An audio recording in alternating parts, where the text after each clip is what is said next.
Namaskar. Today's lecture is going to be on donative inscriptions in Indian history, the content and format. Generally speaking, inscription record falls under the category of archaeological sources, but because of their importance, it is treated as a separate category because of the precision of their information. Archaeologists struggling with the Pompeii syndrome feel often lucky if they come across some written records during their exploration or excavation. In many cases, it is possible to determine the date, authorship, location, etc. in inscription records. This helps them deduce meaningful information in a region or a time period. So far as classification of inscription is considered, there are many ways of classifying inscriptions. These can be classified on the basis of the surface on which these are engraved, length of the text, information contained in an inscription, language and script used in the inscriptions, the age or era which is mentioned in these inscriptions, dynasty, regions, etc. etc.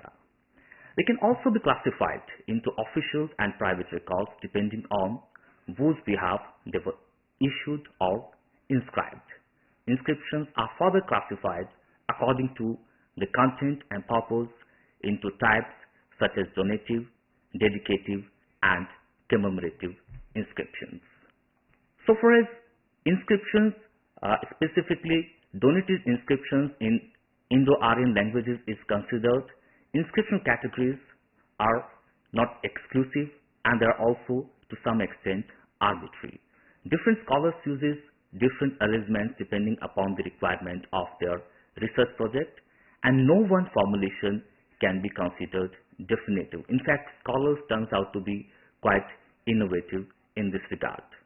Majority of the epigraphic material available in Indian scripts falls under two categories, donative and panegyric records. This can again further be classified into royal and private inscriptions. However, so far the full range of the contents and is considered is very broad. There exist various combinations of these inscriptions and sometimes these overlaps. None of these categories are completely distinct or exclusive. Purely eulogistic, purely donative or panegyric inscriptions are rarely found in Indian history. Well, we cannot think of the donative inscriptions before the idea itself. So far as act of donation is considered, is supposed to be the idea of piety, an act of holiness, righteousness. It is generally believed that people who make a donation are altruistic in their nature. In other words, they are supposed to be acting in an unselfish manner and work for the welfare of others. However, many donees are not shy of making the objective of their donation public. Royal inscriptions, in fact, are found to be very laudatory and eulogistic in this regard. Donative inscription in favor of religious establishments were inscribed on shrine walls, railings and gateways. The excavations and donations of caves to ascetics were recorded in inscriptions in the caves. Donative inscriptions include records of installations of religious images, often inscribed on themselves. There are other records, investments of money made by people out of interest of which lamps, flowers, incense, etc. were supposed to be provided to the worship of deity. In Indian history, so far as the development of the notion of donation is considered, you cannot trace it before the early Vedic period. We won't come across any donative inscriptions prior to this. The most familiar term which is available in Indian literature is dan. Dana, which is used in the sense of donation, and in its extended sense, it implies bestowing upon someone not only movable and immovable objects, but also persons, the training which one receives from his or her teacher.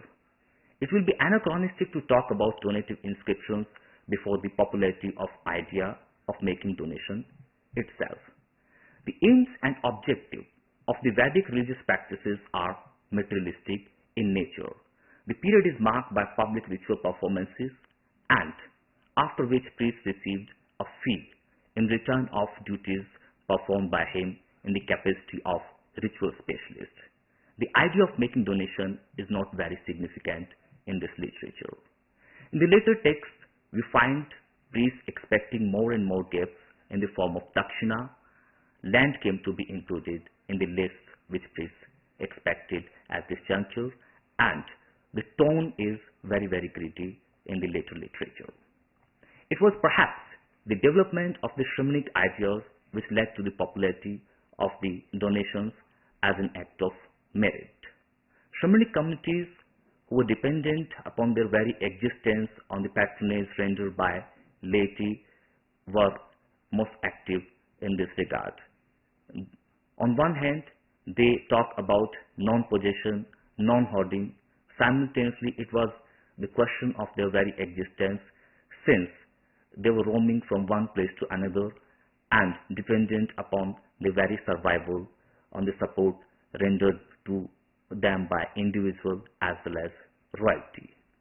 The development of karma theory is again very crucial for the spread of idea of making a donation. Good actions were supposed to be believed to improving one's station in this life and the future life.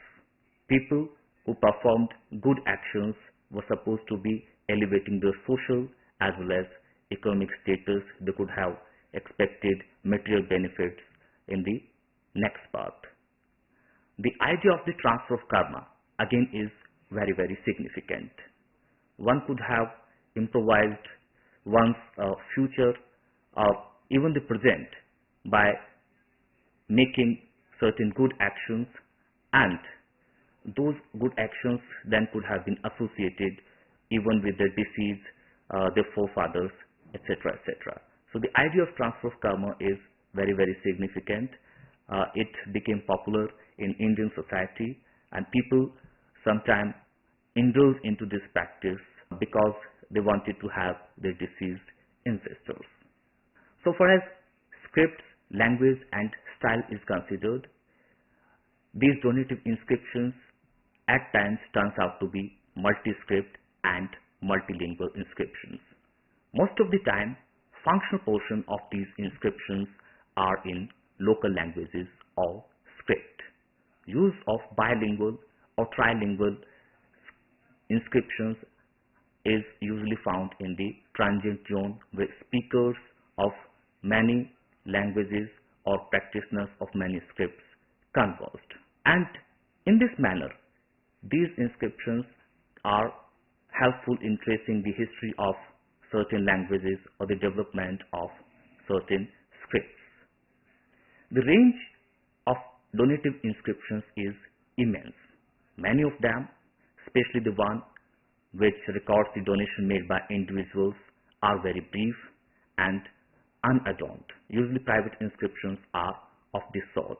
On the other hand, we have certain elaborate inscriptions which are quasi-literary or sometimes very, very ornate.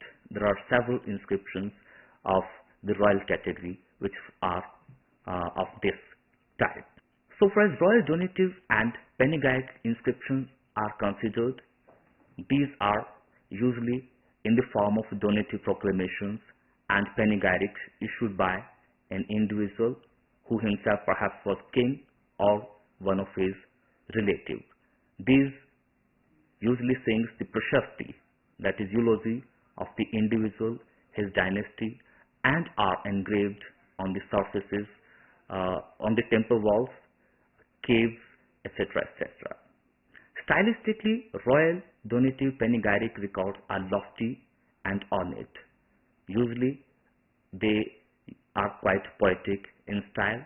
The objective was to eulogize the ruler. Despite their largely panegyric content and tone, most of the inscriptions are hardly purely eulogistic. In fact, they come in mixed variety. We don't have any purely panegyric inscript or purely official record available in the Indian history. So far the contents of royal donative inscriptions is considered, most of these royal donative inscriptions can describe. Here is a checklist, and some of them or all of them can be available in any royal donative record. It usually describes the description of king's achievements year by year. They praise rulers on the occasion of particular foundation or donation. They talks about the details of king's victories. They make proclamation concerning the measures which rulers took in a particular area, and dedication of waterworks and wells. But most of the time these inscriptions are religious in their content. They are dedications to deities, erection of certain pillars, excavation of caves to monks and nuns, etc., etc. At times we have investments of money made out of interest, of which lamps, flowers, incense, etc. were to be provided for the worship of the deity.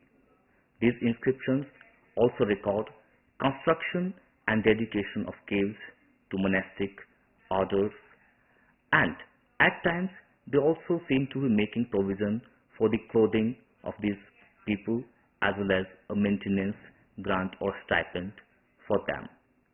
So this range definitely is very immense.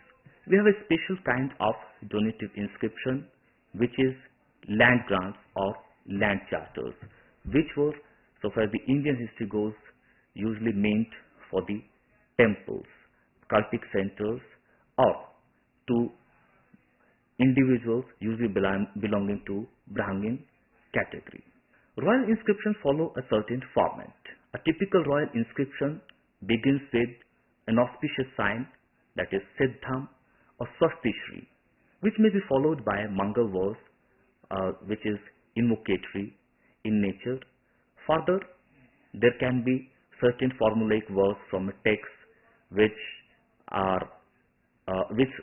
praises the act of donation, its benefits, etc., etc. It is followed by an account of ruling king's lineages, full of lavish praise of the individual mentioned in the inscriptions, his forefathers, his forefathers. Sometimes this praise can go to the extent of physical powers, prowess, quality, etc. possessed by that individual, and the kind of rule which prevailed under him. His just rule, actions, conquests, etc. are usually referred in these portions. The actual purpose of the inscription comes only towards the end of these inscriptions, and it may be very brief at time. Then comes the concluding portions where we have certain benedictory and signature verses, again followed by certain formulaic verses from certain oft-quoted texts such as say Manusmriti, Vyasa, etc., etc. Well, of course, this format developed only gradually. The earlier inscriptions in Indian history are very original, and individual writers have displayed their skills. But later on, we have this format which was generally repeated, only the place names and the details, internal details, the function details changed. Otherwise, it was kind of legal documents which was repeated. We have several blank donative records also, upon whom the internal details were supposed to be filled as and when required. Land grants or land charters are a special kind of donative records, and they constitute a subfield within Indian epigraphy. Such inscriptions are usually engraved on one or more copper plates, but at times they can occur on a stone surface which was near a temple or near a field. To begin with, initially non-epigraphic material was used for the composition of these inscriptions, and then these details were copied on a stone surface or on copper plate. This can include palm leaves, birch strips, etc., etc. The usual purpose of the copper plate inscription is to record donations, usually by the kings, and their functionaries of villages, or somewhat less commonly the cultivated fields to Brahmanas who are felt to be especially deserving by virtue of their learning or holiness. At times, many of these land charters also record endowments made to temples or other religious institutions, and copies in stone of inscriptions of this type are frequently found engraved on the walls of temples. In fact, most of the southern Indian temples are littered with such inscription records. A typical land charter is supposed to be having following characteristics. It can be divided into three forms. Number one is preamble, then comes notification of the grant, and then conclusion. Each three of these can then have several other sections. As mentioned earlier, any inscription usually begins with an invocatory sign, Siddham or Swasti Shri, fortune and invocation. Then any inscription, land charter mention the place of the issue. Usually it is supposed to be the capital city, but sometimes it can also be the royal camp. Kings were always on the move, and sometimes they could have issued a royal charter from the place where they were encamped. The term used for such places is Jai Skandhavar. Sometimes only the name is mentioned, but at times other details such as the flora and fauna around that place is also referred. Then comes the details of the grantor's names and his genealogy. Historically, this is the most significant section because of the details involved there. When the writing of Indian history began somewhere around the 19th century, a great deal of content of genealogical nature was used by the scholars. The next section of these donative inscription is addresses, the details of the addressee. The officials who were supposed to execute the details or the orders of the inscriptions are found there. Usually we have technical words such as say Bodhaiti or Agyaprati mentioned in these inscriptions. The names, the offices and the location of the people is clearly indicated. Then comes the notification part. The details of the grants are mentioned here. The specification of the gift involves the measurements, the boundaries, etc. It also contains the name of the grantees, his genealogy, and again there is a lot of scope for a person to indulge into personal praise of the gotra or the sect to which a particular person, that is grantee, belonged to. Donative inscriptions also mention the occasion on which a particular grant was made. It can be an important festival in a region. It can also be Sakranti, that is solar passage. It can be an auspicious occasion of other importance. Usually this section also mentions the intention and the function of a particular grant, why this grant was given, whether donee is expected long life or kirti for himself, to his forefathers, or certain other benefits. Lastly comes the concluding part of the inscription. Here we have a very important section called exhortation. Well, rulers realized that their rule is not going to last long, but then they promised that the contents of the inscriptions are applicable till the moon and the sun lasts. The date of this inscription is usually mentioned in the regnal year, and sometimes the name of the ruler helps ascertain the chronologies, the political chronologies. So far as the private donative records are concerned, they will name the ruler who was ruling when this donation was made. Finally, the names of the officers and functionaries who were supposed to execute the details are mentioned. Lastly comes the authentication part of it. Usually kings or the grantees will come up with this phrase Suhasto Mam Likhitam this was written by my own hand or signed by my own hand. So far as private donative records are concerned, there is a great range of these records.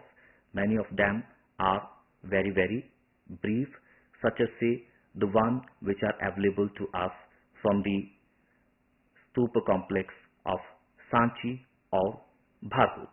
But then there are others which seems to be imitating the royal Prashasti style, such as say the inscriptions available at Mandsaur Sun Temple, which were written almost in eulogistic style, where we have the praise of a particular guild being sung by its writer.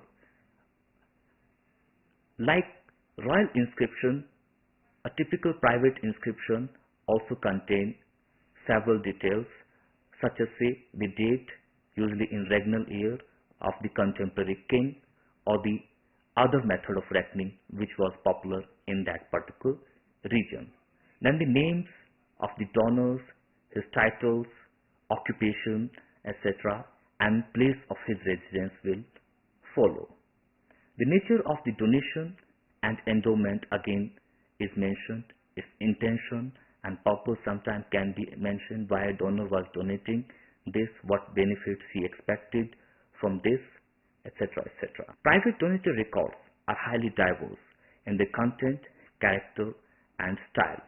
Sometimes these are very ornate in style. The objectives of these donations are very similar to the royal inscriptions. The private inscription records the dedication of the tanks, wells, drinking places, etc. The temples or endowment to temples are for repairs, maintenance of the daily rituals, activities. Caves for monastic residences, images of deities, villages or agricultural land, and so forth. So far as the historical use of the donative inscription is considered, inscriptions are not essentially historical document, but rather donative or panegyric records, and they only incidentally refer to historical information.